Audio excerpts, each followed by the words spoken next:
Every night, while you sleep, the United States creates billions of dollars out of thin air.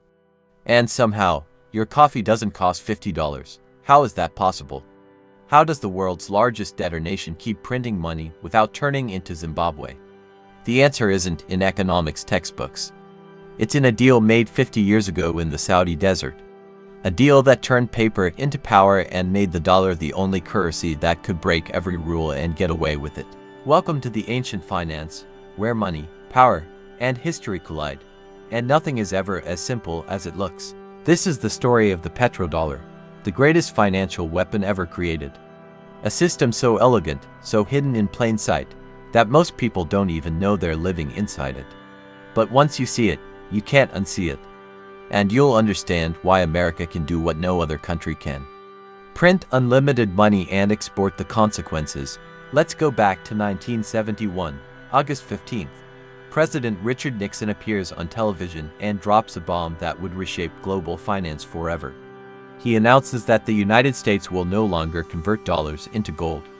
Just like that, the Bretton Woods system, the foundation of post-war monetary order, is dead. For nearly 3 decades, every dollar was supposed to be backed by gold sitting in Fort Knox. Countries could exchange their dollars for actual metal. That system kept America honest. If you printed too much, other nations would demand their gold back, and you'd run out. It was a leash. Nixon cut it. Overnight, the dollar became what economists call fiat currency. Money backed by nothing except trust, or more accurately, backed by force. But here's the problem Nixon faced. If the dollar isn't backed by gold anymore, why would anyone use it? Why would countries keep trading in dollars when they could use their own currency, or switch to German marks, Japanese yen, anything more stable? The dollar could have collapsed, inflation could have spiraled. The American century could have ended right there. It didn't, because Nixon's administration, specifically Secretary of State Henry Kissinger, understood something most people miss. Currency dominance isn't about what backs your money, it's about what people need to buy with it. And in the 1970s, the world needed one thing more than anything else: oil. This is where the story gets interesting. In 1973, the Yom Kippur War breaks out. Arab nations, furious at U.S. support for Israel, impose an oil embargo. Gas lines snake around American cities. Prices quadruple. The economy convulses. It's a disaster, but it's also an opportunity. Because the embargo proves something crucial. Whoever controls oil, controls the world, and America just lost control. Saudi Arabia, the largest oil exporter on the planet, holds the cards. So Kissinger gets on a plane. He flies to Riyadh. And he makes a deal that would define the next 50 years. The terms were simple, brutally simple. Saudi Arabia agrees to sell its oil only in US dollars.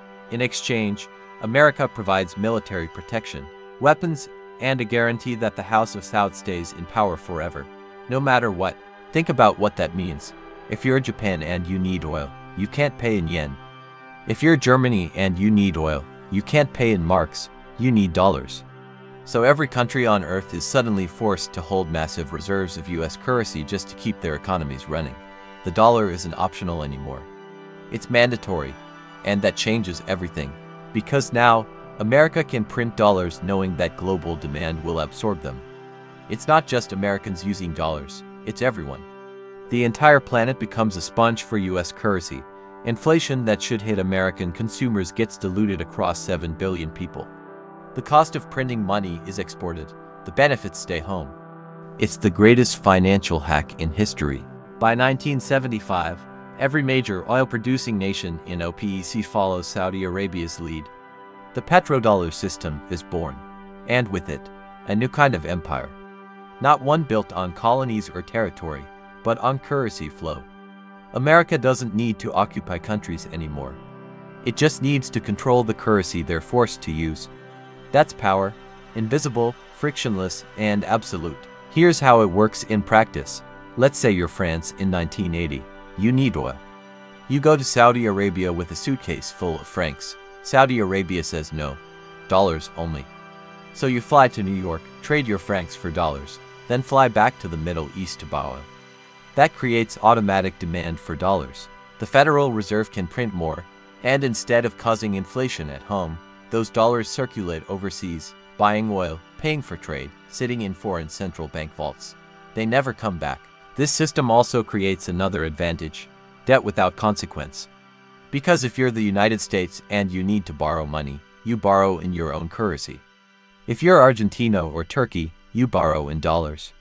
That's the difference between survival and collapse. When your debt is in someone else's currency, you're trapped.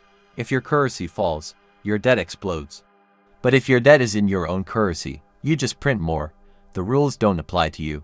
That's why America can run trillion-dollar deficits year after year without facing a reckoning. It's why the national debt has exploded from $1 trillion in 1980 to over $35 trillion today, and yet the dollar remains the world's reserve currency. Because the world has no choice. As long as oil is priced in dollars, demand for dollars is guaranteed. Now, you might ask, what about inflation? If America keeps printing, shouldn't prices skyrocket? They should, but they don't, at least not the way they should.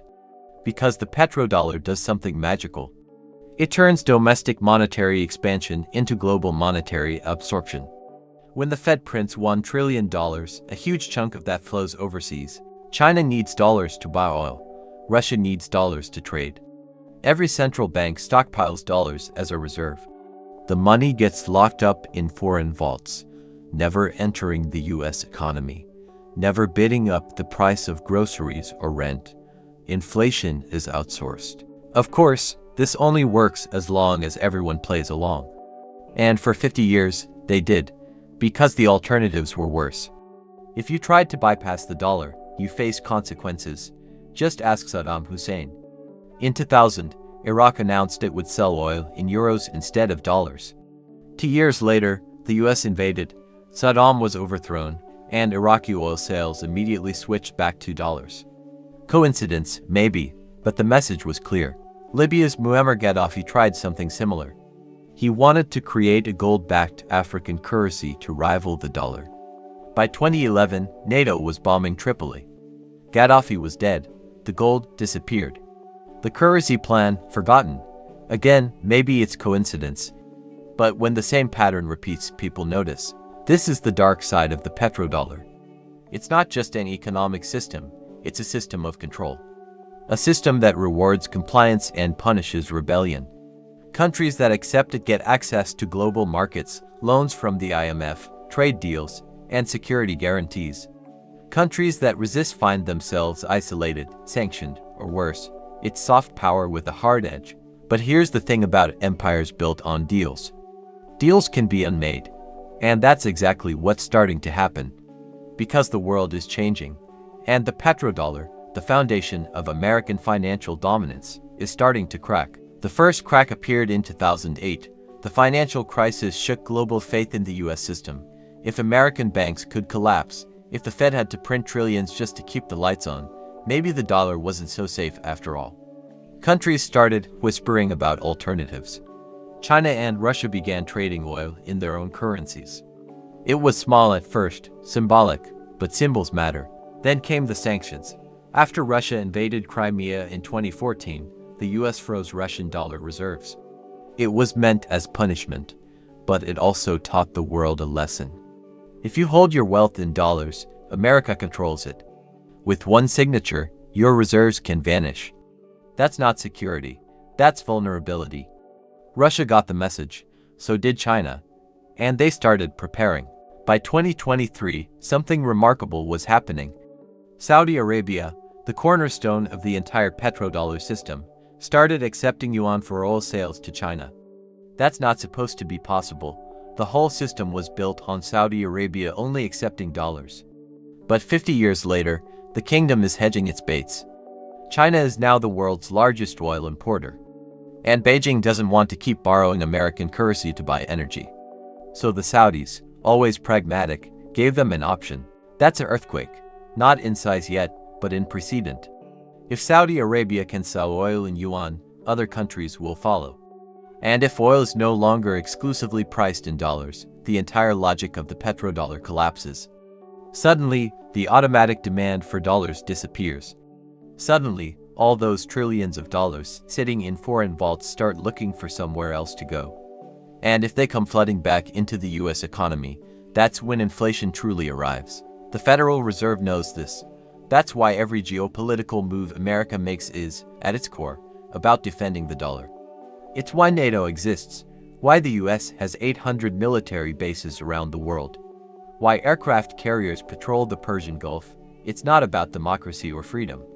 It's about making sure the global economy still runs on dollars. Because the day it doesn't, America loses its superpower. Some analysts say we're already watching the slow-motion collapse of dollar dominance. They point to the BRICS nations, Brazil, Russia, India, China, South Africa, working on alternative payment systems. They point to central banks quietly buying gold again, trying to back their currencies with something real. They point to blockchain and digital currencies that bypass the dollar entirely. But here's the counter-argument. The dollar's dominance isn't just about oil anymore. It's about inertia. It's about infrastructure. Every global contract is written in dollars. Every major bank clears transactions in dollars. The entire financial internet runs on dollar rails. Changing that system is like trying to replace every road in the world at the same time. Possible, maybe. Easy, no. And that's the genius of the petrodollar. It's not just a currency system, it's a trap. Once everyone is locked in, getting out becomes almost impossible. Because leaving means losing access to the global economy, and no country wants to be North Korea. So here we are, 50 years after Kissinger's deal in the Saudi desert. America still prints money, the world still absorbs it. But the cracks are widening. The deal is fraying, and everyone knows it. The question isn't if the petrodollar will end. The question is what comes after. Because when empires fall, they don't fall quietly. The dollar's secret weapon was never the currency itself. It was the system that made the currency unavoidable. For half a century, that system worked. It gave America power without conquest, influence without occupation, and wealth without earning. But every weapon eventually gets turned around. And the very system that made America untouchable is now the thing making it fragile. Because when your power depends on everyone else's cooperation, you're only as strong as their belief. And belief, once lost, is almost impossible to recover. If this changed how you see money, hit subscribe. History doesn't repeat, but it rhymes. And I'll show you the patterns.